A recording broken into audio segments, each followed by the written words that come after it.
আল্লাহ তাআলা পবিত্র কোরআনে ঘোষণা করিয়াছেন, ইয়া আইয়ুহাল্লাযীনা আমানু কু আনফুসাকুম ওয়া আহলিকুম নারা ওয়াকুদুহান নাসু ওয়াল হিজারা। এই আয়াতে আল্লাহ তাআলা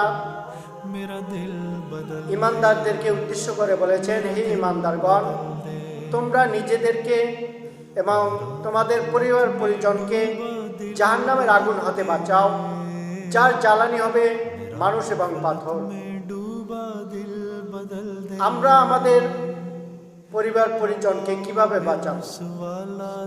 রাসূলুল্লাহ সাল্লাল্লাহু আলাইহি ওয়াসাল্লাম ইরশাদ করিয়াছেন, আল্লাহ তাআলা তোমাদেরকে যে সব কাজ করতে নিষেধ করেছেন, তোমরা তাদেরকেও অর্থাৎ নিজেদের পরিবার পরিজনদেরকেও সেসব কাজ থেকে নিষেধ করো।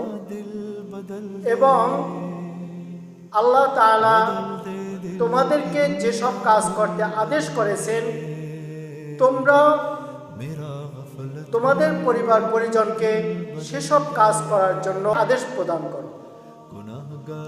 এই পদ্ধতিটি তাদেরকে জাহান্নাম থেকে রক্ষা করতে পারা যাবে।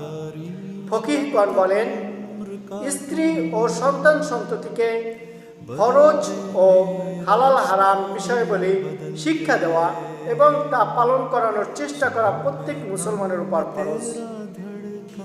জনৈক বুজুর্গ বলেন, কিয়ামত দিবসে সেই ব্যক্তি সর্বাধিক আযাবে থাকবে যার পরিবার পরিজন ধর্ম সম্পর্কে মূর্খ এবং উদাসীন হবে।